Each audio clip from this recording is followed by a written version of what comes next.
भाई वाह। आदरणीय रोहित भाई साहब आ रहे हैं, सादर प्रणाम करता हूँ। पहले जब ये कवि सम्मेलन में जाते थे तब इस तरह टहलते नहीं थे, आजकल नेता हैं।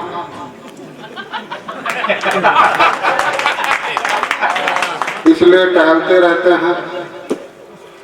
आप लोगों को मजाक लग रहा होगा, मैं बहुत व्यस्त व्यक्ति हूँ, आता नहीं, लेकिन मैं मध्य प्रदेश से इसलिए चला आया क्योंकि वहाँ कोई मुख्यमंत्री नहीं मिल रहा। कुछ लोग चर्चा कर रहे थे कि मेरे नाम को ही कुछ लोग ले रहे थे, तो मैंने कहा ये पर्यवेक्षक दल आ रहा है, कहीं हो न हो मुझे ही बना दे, इसलिए मैं यहाँ चला आया। आप सब जानते हैं टीवी में जब कोई फिल्म या सीरियल आता है उसके पहले बहुत विज्ञापन आता है। मंच में जो अभी तक हुआ वो विज्ञापन था। यहाँ ताली बजानी थी, आपने बजाई नहीं। जो लोग चले गए उनको केवल इतना कहूंगा कि जाने वालों, इतना जोर जोर से चिल्लाऊंगा कि तुम्हें सोने नहीं दूंगा, और मेरा कार्यक्रम छोड़कर जाने वालों तुम्हारा कार्यक्रम भी नहीं होने चाहिए।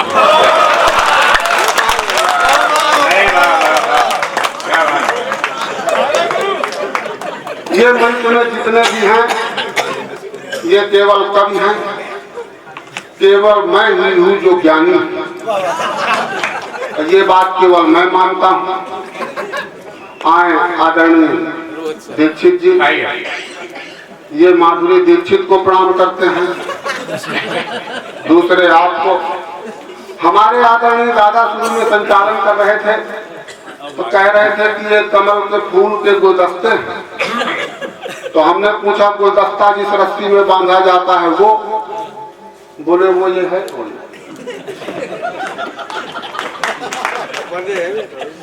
आप सबकी मेहरबानी चाहता है, एक सूखा पेड़ पानी चाहता है।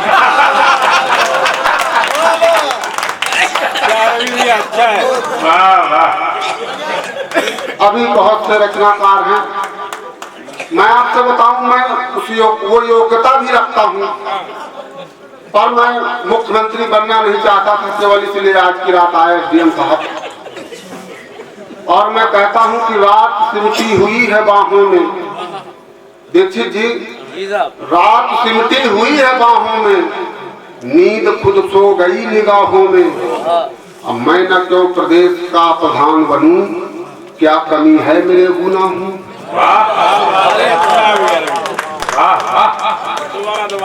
नहीं, ये उत्तर प्रदेश में पढ़ लेता हूँ, मध्य प्रदेश में नहीं पढ़ता, कहीं कहीं खतरा हो जाता है। तमाम अभी आपने, भाई ने हमारे बहुत अच्छी रचना सुनाई, तमाम लोगों ने सुनाई, इस बच्चे ने भी बहुत कुछ सुनाया। मैं बार बार कहा करता हूँ, इनका देश पर कोई योगदान नहीं। वीर रस की कविता लिखते हैं, देश पर कोई योगदान नहीं।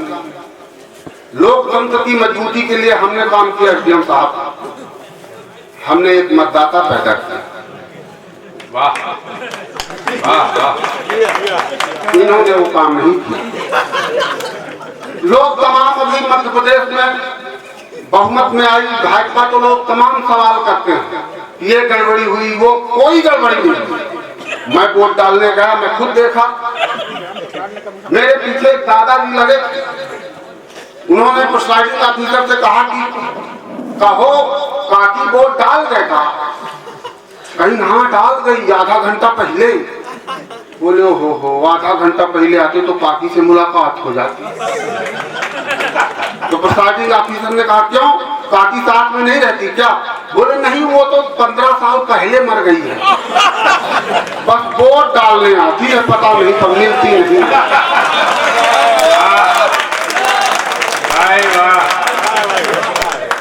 सबका अपना अपना दृष्टिकोण है। मैं 4 पंक्तियां आपको सुनाता हूँ, ये 4 पंक्तियां केवल मैंने लिखी क्योंकि मैं ज्ञानी हूँ।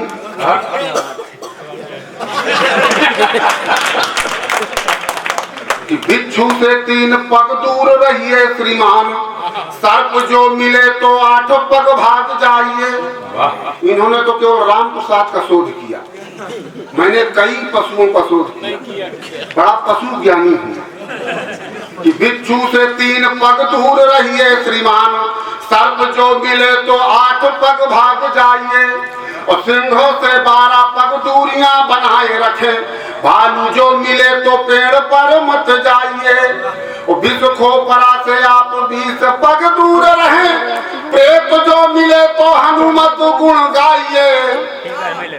अच्छा, इतना जल्दी समझ में आ गई,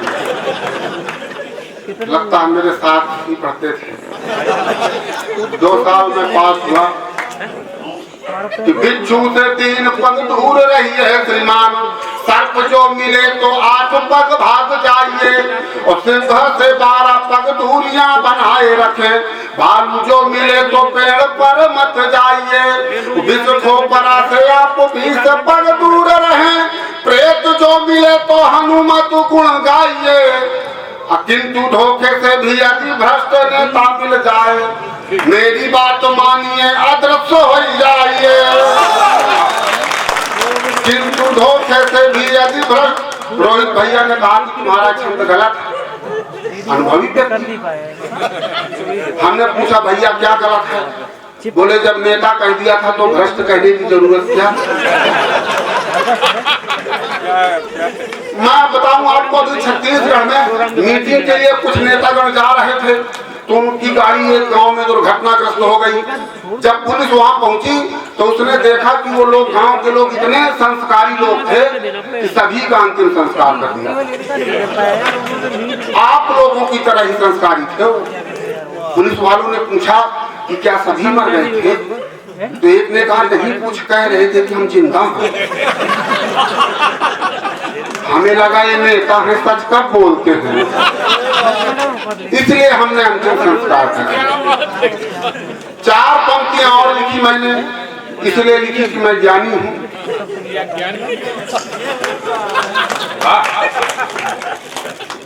कि न्याय न दे जो विधि होने का क्या मतलब हो। अब इतनी बड़ी बात तो नहीं करी बार वो इसीलिए बैठे हैं कि न्याय न दे जो विधि होने का क्या मतलब हो, और सुख ना दे जो निधि होने का क्या मतलब हो। और राजनीति में गए और फिर बिके नहीं,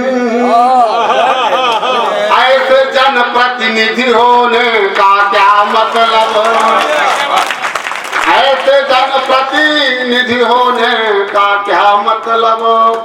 आदरणीय एसडीएम साहब, मेरे बगल में एक एसडीएम साहब रहते थे, बहुत कुटवाया उन्होंने पिताजी से। कहा कि पिताजी हमारे कि पढ़ते लिखते नहीं हो, देखो कैसे एसडीएम बनते हैं। मेरे पिताजी अब जिंदा नहीं, आज मैं उनको ये मंच दिखाता कि देखिए एसडीएम बनने से क्या फायदा।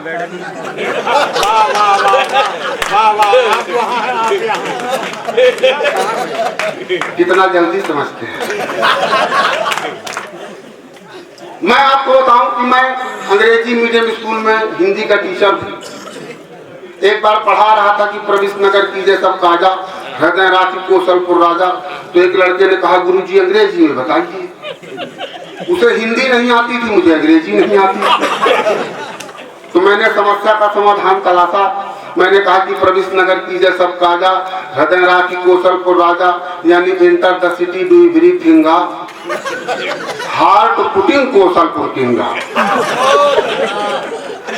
मेरे पिताजी चाहते थे कोई मेरा एक बेटा वकील बने। उन्होंने देखा कि सब किसी झूठ कौन बोलता है, तो मेरा नंबर अब्बल आया। उन्होंने कहा LLB कर लो। हमने LLB कर ली, 300 में कोर्ट खरीदा, बाद में उसे 500 में बेचा। तो मुझे लगा वकालत में बहुत फायदा है। मैं पहले दिन कोर्ट गया तो एक वकील आया, बोला मेरा केस लड़ोगे? मैंने कहा उसी धंधे के लिए तो आया हूँ। बोला क्या फीस लोगे? मैंने कहा कि 5000 रुपए। तो वो खड़ा हो गया। हमने कहा क्या है? बोले तुम सस्ते वकील हो क्या? बहुत दुख लगा, चला गया मुझे छोड़। 5-6 महीने बाद मिला तो रोने लगा। हमने पूछा अब क्या हुआ? बोले तुमको छोड़कर एक 50,000 का वकील लगाया, लेकिन परिणाम सजाए मौत मिली। मैंने कहा मूर्ख, वही काम जब मैं 5,000 में करा रहा था। यहाँ ताली बजानी थी लेकिन आपने बजाई नहीं। तो तुमने इतना 4 पंक्तियां और समर्पित करता हूँ। ये तो पशु विक्रेता से मैंने कहा श्रीमान नीच हो स्वभाव, ऐसा पशु बतलाइए। पशुओं पर बड़ा शोध है मेरा, राम प्रसाद पर छोड़कर। ये तो पशु विक्रेता से मैंने कहा श्रीमान नीच हो स्वभाव, ऐसा पशु बतलाइए। पैर और सींग दोनों एक साथ मारता हो, बाका हो लड़ाका चाहे जिससे लड़ाइए। बोला विक्रेता की ऐसा कोई पशु पास नहीं, आप पशुता का यूं मजाक ना उड़ाइए। और नीच दुराचारी भ्रष्टाचारी पशु चाहते हैं, श्रीमान संसद भवन चले जाइए। नीच दुराचारी भ्रष्टाचारी पशु चाहते हैं, हिंदी में इंग्लिश का पर्चा। देखिए एकदम खामोश है, जबकि हमने इनकी उस कविता में भी वाह किया जो मेरी अभी तक समझ में नहीं आई। अब ऐसे बैठे जैसे ऋषि मुख पर्वत में बंदर बैठे।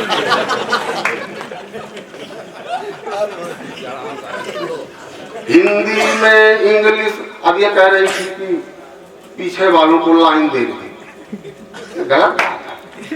ये सब अंग्रेजी पढ़े लिखे लड़के हैं।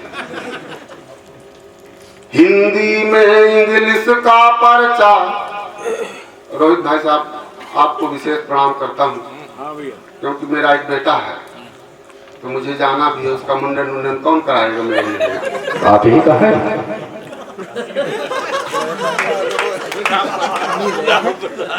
प्रमाण दिखाओ। राम प्रसाद बोले।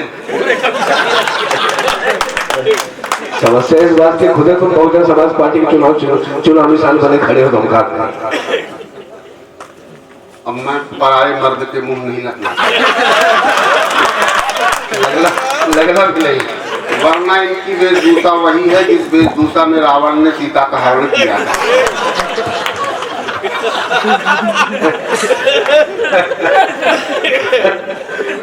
लक्ष्मण रेखा खींचा है। हिंदी में इंग्लिश का पर्चा, अजब बात है बाबूजी। और राजनीति में नीति की चर्चा, अजब बात है बाबूजी। हिंदी में इंग्लिश का पर्चा, अजब बात है बाबूजी। राजनीति में नीति की चर्चा। जब चुनाव हो रहे थे तो चरखारी में एक नेताजी आए, एक वृद्ध के घर गए, माँ थी घर में, दरवाजा खटखटाया। उनके पिए ने कहा कि नेताजी एक रात यहाँ विश्राम करना चाहते हैं। तो वृद्ध माँ ने कहा बाहर लगा दूं बिस्तर? बोले क्यों, अंदर जगह नहीं है?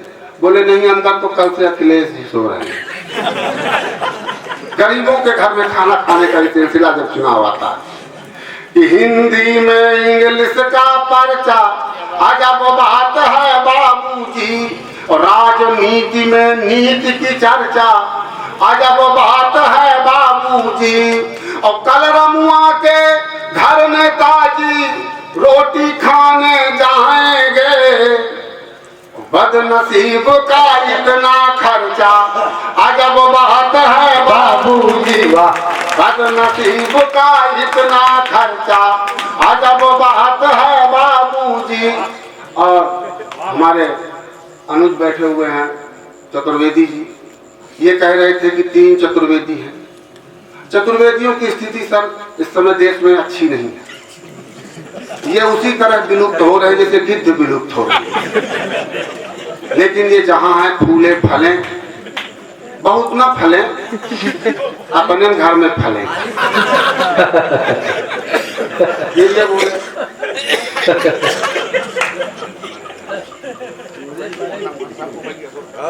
4 पंक्तियां और समर्पित करता हूं, समय अधिक हो तो बता दीजिएगा। हालांकि पत्रकार अब हमारे बीच में नहीं रहे,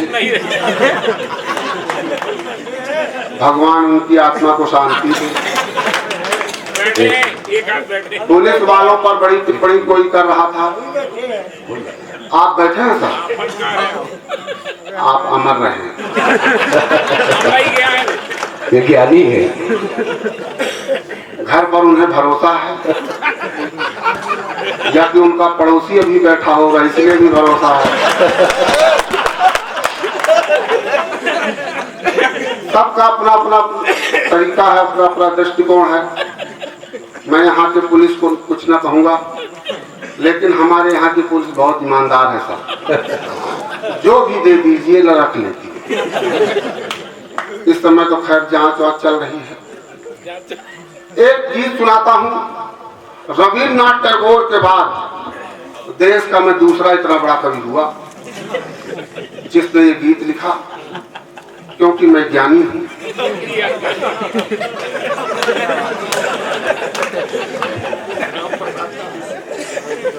राम प्रसाद जी फिर वहां चले गए।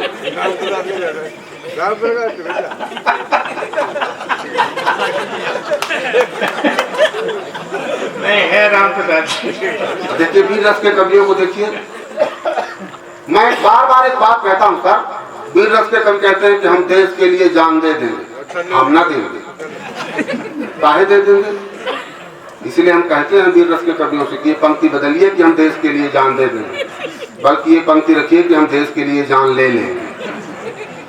वो देखिए हमारे स्वर में स्वर वो मिला रहे उधर। अच्छा है,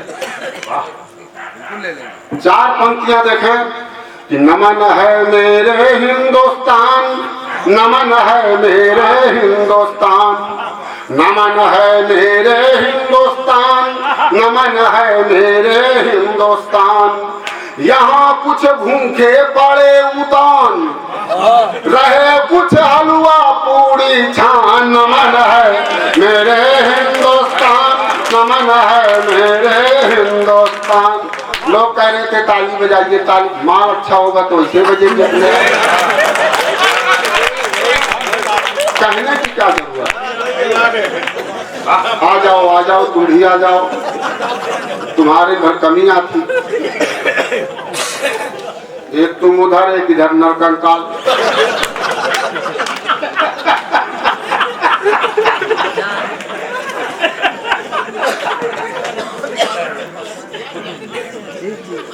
चार पंक्तियां ये कह रहे थे कि मैं शेर नहीं, मैं शेर था। अब देखिए ये अच्छी बात नहीं, अपने खानदान पर प्रश्न खड़ा करना। ये कैसे शेर हुए मुझे बताइए।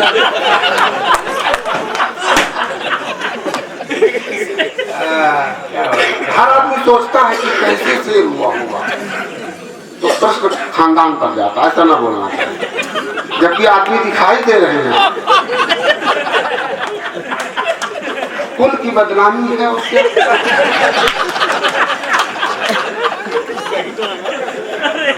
नमन है मेरे,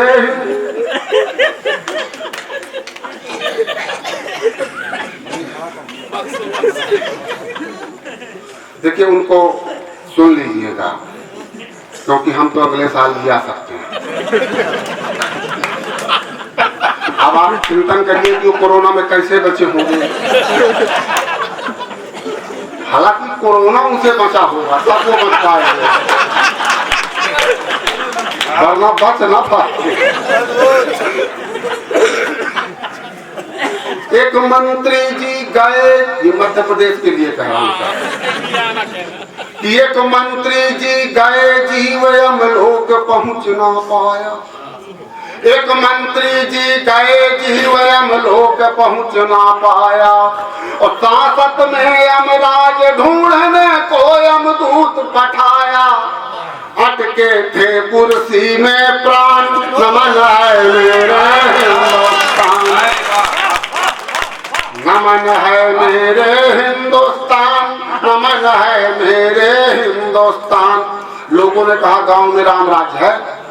हमारे ग्राम पंचायत के प्रधान ने डीएम के यहाँ ज्ञापन दिया कि हमारे ग्राम पंचायत में कोई भी व्यक्ति अनपढ़ नहीं है, और नीचे अंगूठा लगाया।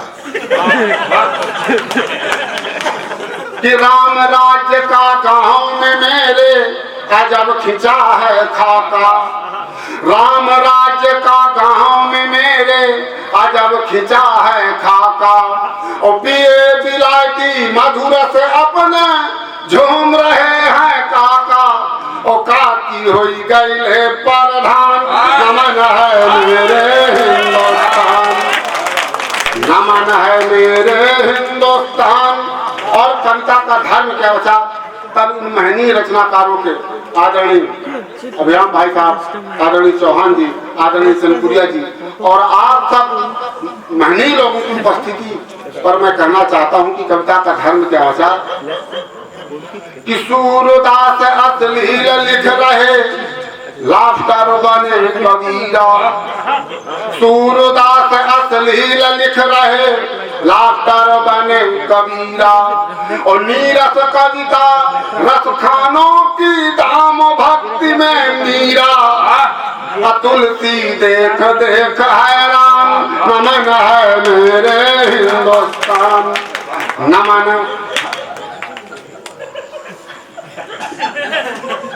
एक जगह हमारे आदरणीय नरकंकाल जी पढ़ रहे थे तो इसी तरह कुत्ता बोल तो नरकंकाल जी ने आयोजकों से कहा कि उसको जाके चुप कराओ। तो उन्होंने बताया कि वो भी यही कह रहा है।